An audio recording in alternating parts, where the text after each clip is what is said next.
Commercial furniture trends and how they influence our furniture at home.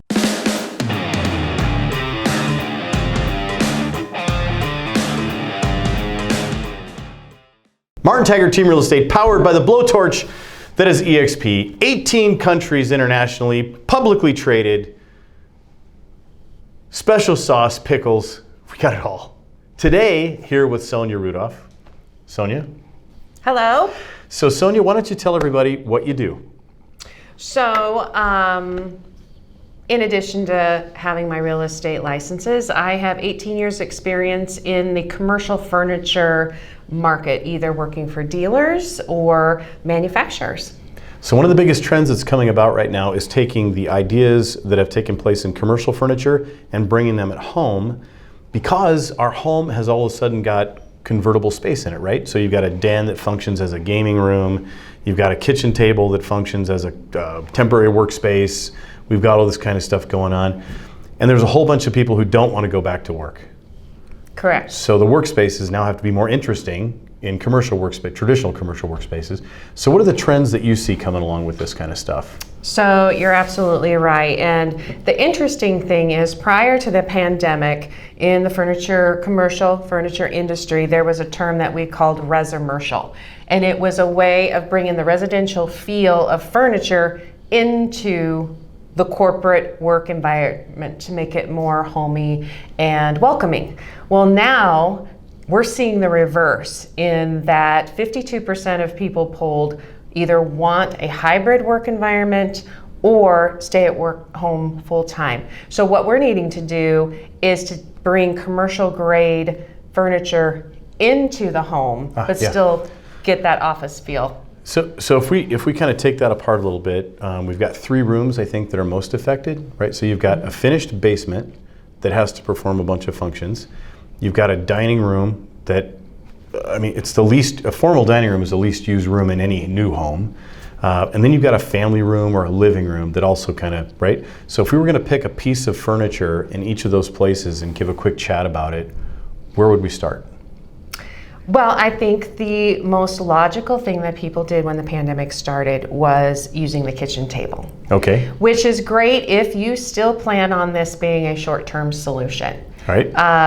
Kitchen table, if we're talking industry standards, it's about the right height to work on your computer. Other options could be, if you prefer standing, a countertop height table would also serve well. I'm trying to talk Susie into a pub table at home, so I can bring home the laptop, put it down, slide the chair out of the way, do my quick stuff. Absolutely, it can work for short periods of time. So now longer periods of time are people that have got like a finished basement or a den, and they're going to add a piece of furniture. What would that look like? Well, what we're going to start seeing, which I think is fascinating, is home builders are taking into account the people who are planning on staying home for good in their office. You're going to see new home plans built in a real office environment. Okay. So for those who aren't going to be buying a brand new construction home, you need to totally create new separation in your home that will serve as an office. So you could use a wall, like with a traditional or a non-traditional space, right, where a builder's going to actually build in a wall with a door. If they don't, is there, as an example, you're with VeriDesk, and they have the ability to make desks go up and down, which makes for standing and sitting. Explain that option and what that looks like. Yeah, so when you're in a corporate environment, ergonomics play a factor in working in a commercial environment. And if you're going to work at home full time, you need to take those suggestions and bring them to your home. Right. You should not be sitting any more than 60 minutes. You should stand, walk around. That's where the VeriDesk comes in handy, or a whole height adjustable desk comes in handy. Things like monitor arms to take care of your vision. We want to make sure carpal tunnel syndrome doesn't happen from working at workstations like a kitchen table that aren't designed to happen over long periods of time. Okay. So accommodations will need to be made So if we talk about that in a general sense, and let's take a room like a living room or a family room and be really specific about it. Is there a piece of furniture that pops into mind on a living room or a family room? Or is it more along the lines of the way the room is laid out? A combination of the two? What about the, it looks like a wardrobe at times, but you see this a lot where the door opens and it was supposed to be maybe an entertainment center, but it's not.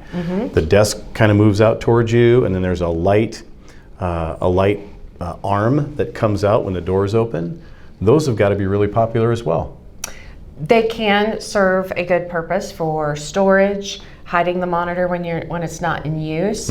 So when you have those mixed use rooms during the day, when you have the few hours to get your work done, you pull those things out. You now have your home office, and then once the kids come home and the family comes back to the house, putting them away to get your home back.